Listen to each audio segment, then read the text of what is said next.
최경영의 최강시사 특별기획 2030의 시대가 온다.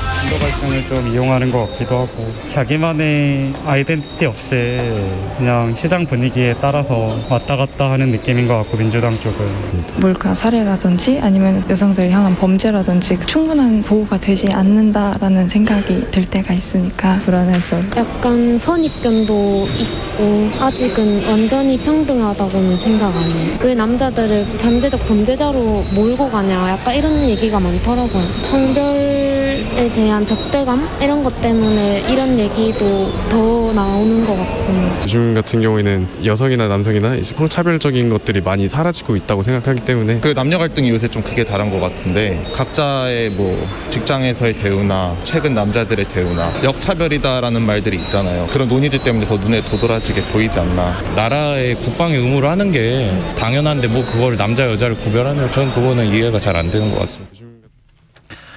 네, 4.7 보궐선거 이후 이 남자와 이 여자를 둘러싼 세대론이 뜨거운데요. 최강시사에서 특별기획으로 다루고 있는 2030 세대 분석, 오늘 네 번째 시간 2030 젠더 갈등 논란 다뤄봐야 되는데요.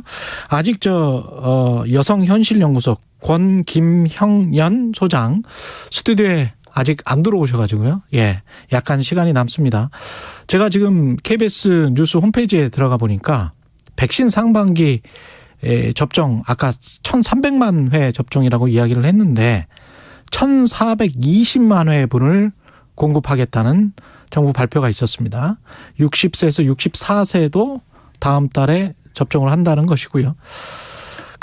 또 눈에 띄는 이슈 같은 경우는 4월 소비자 물가가 2.3% 올랐습니다.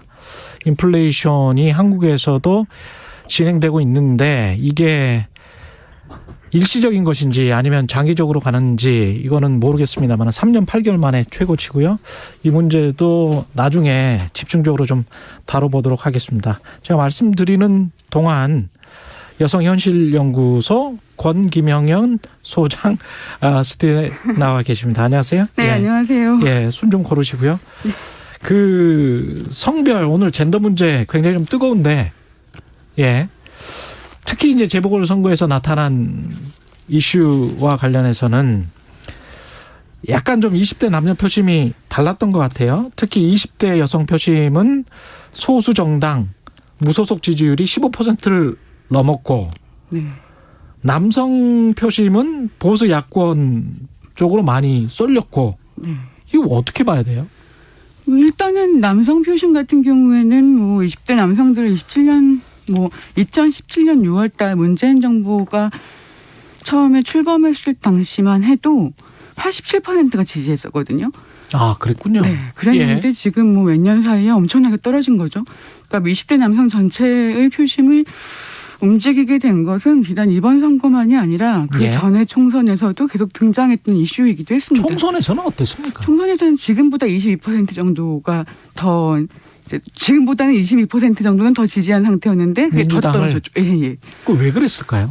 일단은 제가 학교에서 학생들을 어떤 감각으로 느껴질 때 가장 핵심은 예. 뭐였냐면 조국 사태가 진짜 핵심이었던 것 같아요. 예. 그러니까 조국 사태 때 이게 이제 대학 비리와 관련된 이슈이고 예. 공정성과 관련된 기준이 깨졌다라고 생각을 하게 된 것, 이런 게 이제 20대 남성들에게 지금의 정권이 기득권 정치와 다를 바 없다라고 생각하게 됐던 핵심이었던 것 같고요.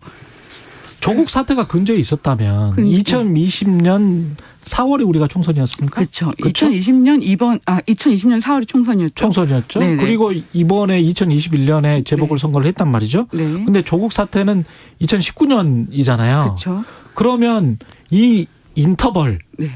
1년 동안의 이 기간 이거는 무슨 기간이었죠? 그때 한번 빠지고 2020년 4월부터 2021년 5월까지 있었던 한 1년 동안 가장 큰 이슈는 아마도 LH 사태였을 겁니다. 아. 부동산 사태 그게 제일 컸죠. 20대 남성들에게 LH 사태와 함께 예. 뭐 암호화폐라든지 예. 주식에 대한 열풍 뭐 이런 것들을 가지고 예. 아무리 노력해도 자기가 집 하나 살 수 없다라고 하는 거에 대한 그 좌절감 같은 것들이 저는 굉장히 크게 작용을 했을 거라고 봅니다. 예. 이게 부글부글 끓다가 어떤 순간에 임계점을 넘어섰다 뭐 이렇게 이제 분석을 하시는 거군요. 네, 그렇죠. 예. 근데 20대 남성들, 2대 남이라고 이제 부르는데, 이른바. 이 사람들 같은 경우는, 남성이 역차별을 받는다. 그리고 우리가 성장 과정에서 그래 왔다. 학교에서도 별소리 못하고, 예. 주눅들어 살아왔다. 근데 지금 더 여성 인권 강조하는데, 뭐 우리가 오히려 역차별을 받고 있다는 이야기를 하는 거잖아요. 네, 그렇죠. 이런 어떤 주장에 관해서는 어떻게 생각하세요? 이게 몇 가지 좀 착시 효과들이 있기도 합니다. 일단 예. 20대 남성들 같은 경우는 그러니까 사실 성차별로 인한 특권을 누린 세대가 아니죠.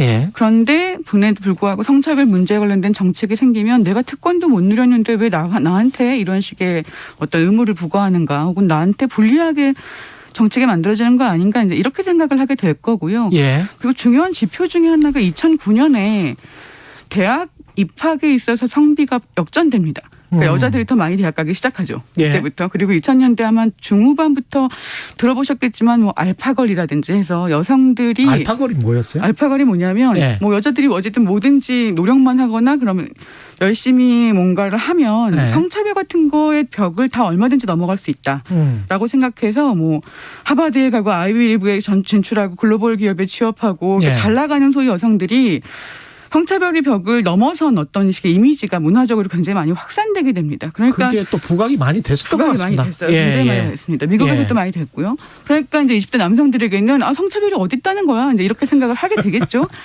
그러니까 예. 근데 이제 문제는 그 20대 남자들이 가지고 있는 생각과는 좀 달리 사실 역차별이라고 하는 것이 명백하게 정책으로 있었던 적은 없습니다. 그러니까 양성평등 채용 목표제 같은 경우 대표적으로 얘기하는 여성할당제. 예. 여성할당제는 일단 2002년도에 없어졌고요. 예. 그리고 2002년부터 실시됐던 양성평등 채용 목표제에서는 실제로 남성들이 더 많이 취업했습니다. 이 제도의 혜택을 더 많이 받았어요. 그러니까 이런 식의 것들 외에는 사실은 꼭 역차별이라고 부를 수 있는 가장 중요한 부분이 아마 군대겠죠. 아, 예. 네, 아마 그럴 겁니다. 군대 이슈가 좀 중요했던 것 같은데 군대만 해도 군 복무기관이라고 하는 것을 통해서 당연히 취업 기간 같은 게 좀 연장되는 문제가 있으나 이제 이런 문제들을 제외하고 그러니까 예를 들면 군 복무기관이라고 하는 게 이제 손실인가 아니면 인적 자본 투자 행위인가 뭐 이런 것들을 조사한 연구도 있어요. 인적 자본 투자 행위? 인적 자본 투자 본인 행위. 입장에서도 인적 자본 투자 행위입니까? 본인은 그렇게 생각하지 않겠죠. 그런데 나중에 예. 어떤 조사들을 봤더니 어떻게 나오냐면 예. 예를 들면 예. 한국고용정보원이 대졸자 취업 이제 이 직업 이동 경로 조사 같은 것들을 쭉 시계열로 분석을 했더니 예. 군역, 현역 복무 그룹이 취업하는 데 걸리는 시간이 그렇지 않은 그룹보다 더 짧더라. 그러니까 10개월 이 정도의 시간이 걸리고 예. 현역 복무의 대상자가 아닌 집단은 더 오래 걸리더라라든지 예. 아니면 실제로 군복무를 한 경우에 임금이 더 5.2% 높더라 평균적으로 뭐라든지 이런 식의 근속 연수가 더 증가하더라 이런 조사 결과가 나옵니다. 그러니까 군 복무가라고 하는 게 차별 경험이냐 아니면 이것을 사회에서 어떤 방식으로든 차별이라기보다는 그 직장 안에서의 보상으로 주어지게 되는가 이런 것들과 관련해서 좀 논란의 여지가 있습니다. 이런 식의 조사 보고들을 누가 했냐면 주로 남성들 그래서 특히 군인들이 많이 했거든요. 그러니까 여성 편향적인 연구가 아니라는 말씀을 먼저 드립니다. 굉장히 의심스러운데. 그래요. 예. 네, 이 연구 뭐 김성훈 씨 연구라든지 예. 아니면 뭐 염동욱 씨 연구라든지 다 남성들이 했던 연구를 제가 일부러 골라왔습니다. 저는 동의하기 힘듭니다. 네네. 그럼 같은 기간 뭐 다른 직업훈련소랄지 예? 뭐 자기가 하고 싶은 기관에 있는 게 낫지 개인으로만 그렇죠, 본다면. 근데 당연히. 이제 그러니까, 군 복무는 이제 네. 의무기 때문에 우리가 하는 것이지. 맞아요. 그러니까 사실 이렇게 말하는 거죠. 남자에게는 희생이고 여성에게는 차별이다. 이렇게 얘기합니다. 군 복무 같은 경우는. 예. 이렇게 설명해야 되는데 맞는데 예. 남성에게 희생이 맞아요. 그런데 여성에게도 군 복무를 하지 않았던 것 자체가 여성에게 차별이 되기도 합니다. 그러니까 되게 아이러니한 문제죠. 그런데 서로를 싸움 붙이가 놓은 것이 지금 상황이라는 겁니다. 그래서 뭐 남녀 평등 그렇죠. 복무제를 하자 네. 이렇게 이렇게 이제 정치권에서 주장을 하는 사람들이 있잖아요. 예, 그렇습니다. 이거는 어떻게 생각하세요? 남녀평등 복무제는 그러니까 일단 먼저 한국에서는 남녀평등 복무제와 관련된 얘기가 이제 보통 약간 여자도 남자처럼 군대 가서 당해봐라 뭐 이런 식의 심적으로 나오는 건 좀 이상한 얘기입니다. 그러니까 사실 되게 중요한 논의라고 저는 생각해요. 네. 그러니까 군대에서 만약에 인권 침해가 있었다면 저는 그 문제가 개선돼야 되는데 군대에서 고생한 것만큼 고생하라라는 식으로 얘기되는 건 좀 아닌 것 같고 필요한 얘기는 이런 얘기입니다. 일단 헌법재판소에서 2014년에 남성징병제 유지한다고 얘기하면서 뭐라고 했냐면 근력 등이 우수한 남성이 전투에 더욱 적합한 신체적 능력을 가지고 있다. 이렇게 얘기를 해요. 네. 이 얘기 자체가 사실 여성에게 성차별적인 거죠. 실제 복무하고 있는 여군들의 능력을 또 무시하는 얘기기도 할 거예요. 이게 바로 명백히 성차별이었습니다. 예. 그래서 사실 여성징병제 논의가 이제 사실 여성들에게도 필요하다라는 얘기를 이제 여성학계에서도 하고 있고요. 그리고 동시에 한편으로는 2025년에 인구 감소가 되면 한 병력 인구가 지금 22만 정도로 줄어든다고 해요. 그러면 전반적인 병력 자원을 높이는 데 있어서 여성징병제 논의가 본격화돼야 되는 시점이다. 이제 이런 얘기를 하기도 합니다. 예. 네, 그런데 이제 남녀평등 복무제 같은 경우가 이제 어떤 문제가 있냐면 남녀평등 복무제를 이제 시도하려고 하고 있는 국가가 여러 국가가 있는데 그 중에서 또 스웨덴, 뭐 노르웨이, 뭐 아니면 핀란드는 시도하려다가 지금 논의 중이고요. 뭐 이런데요. 그러니까 스웨덴이나 노르웨이 같은 경우에는 남녀평등 복무제를 시도한 이유가 뭐냐면 성평등한 국가를 위해서 우리가 평등한 복무가 필요하다. 이게 핵심이었던 겁니다. 예. 근데 이제 한국 같은 경우는 약간 얘기가 복잡해지는 게 이스라엘이나 북한처럼 그러니까 지금 안보 환경이라고 하는 게 징병제를 필요로 한다라고 하는 걸 전제하고 예. 성평등한 군대라고 하는 걸 만드는 것이 가장 이 제일의 목적은 아니라는 거죠. 그런 식의 상황에서 사실 성평등한 군대가 제일의 목적이 아닌 상황에서 남녀평등 복무제가 되면 평등한 복무가 된다기보다는 더 차별이 강화될 가능성도 있습니다. 그러니까 예컨대 핀란드에서 상대적으로 굉장히 성평등한 국가로 알려져 있는 핀란드에서도 지금 논의가 중간에 멈추고 있는 이유가 뭐냐면 지금 핀란드에서 군복무를 하고 있는 여군들이 전체 군인들의 한 20% 정도 되거든요. 네. 그 20% 정도 되는 군인들한테 물어봤더니 한 절반 정도가 군대 안에서 성폭력을 당했다는 거예요. 예. 그래서 지금 만약에 성평등 복무제로 가게 되면 이 문제가 더 강화될 거다. 이 문제에 관련된 군의 대책 같은 것들이 마련되기 전까지 남녀평등 복무제라고 하는 것은 사실 시기상조다라는 얘기가 핀란드에서도 나오고 있는 중입니다. 그러니까 평등한 복무 필요한데 복무를 만약에 하게 된다면 어떤 조건이 필요한가? 훈련과 교육과 군 전체의 훈련의 방식과 뭐 이런 것들이 다 바뀌어야 되는 상황인데 예. 저는 그런 것들에 대한 사회적 논의가 진짜 필요하다고 생각해요. 그렇군요. 네. 예. 이 젠더 이슈와 관련해서 제가 이제 82년생 김지영인가요? 그 영화 보면서도 느꼈는데 그 영화를 본 여성분들 나이에 따라서 엇갈린 반응이 많더라고요. 그래서 2030이 젠더 이슈에 굉장히 민감하다.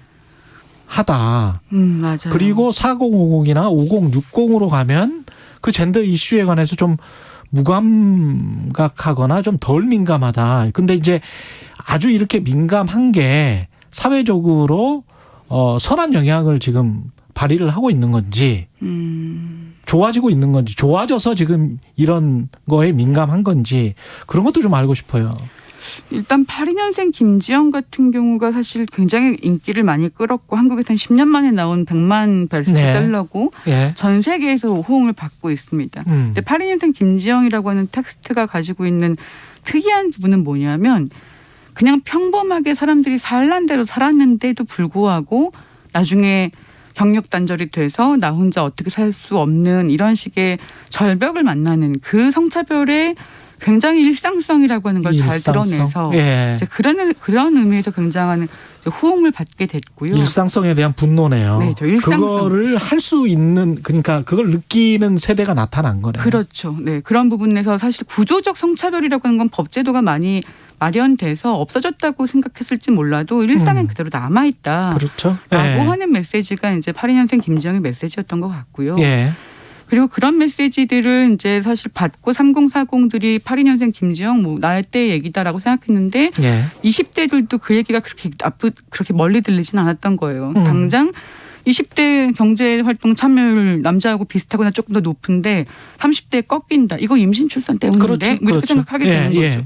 그러니까 그런 부분에서 이 문제가 이 젠더 문제가 20대들의 미래에 굉장히 중요한 영향을 미치겠구나라고 하는 민감성이 저는 생긴 세대라고 생각합니다. 그러니까 그리고 알고 있고. 그리고 예. 법으로 해결되는 게 아니라 정말 문화가 바뀌어야 되는구나라고 하는 걸 아주 뼈저리게 깨닫고 있는 세대가 아닌가 싶은 생각이 2030 내에서의 어떤 계층적인 문제는 있죠. 있습니까? 네. 2030의 계층적인 문제, 네, 당연히 있고요. 특히 예. 저는 2030 내의 계층적인 문제 같은 경우에는 그러니까 남성 간의 계층 문제도 굉장히 심각하고 여성 간의 계층 문제, 양극화라고 하는 것이 성별 내에서도 굉장히 심한 상태입니다. 그러니까 2030 여성들 같은 경우에는 계층적 문제들 중에서도 특히 이제 어떤 종류의 그러니까 젠더 이슈뿐만 아니라 계급적으로도 어떤 이슈를 가지고 있냐면 비정규직과 정규직 간의 차별이 너무 강화된 거죠. 그러니까 임신 출산 문제와 관련해서 당시에 비정규직을 다니고 있고 그리고 200만 원이 안 되는 월급을 받았던 여성이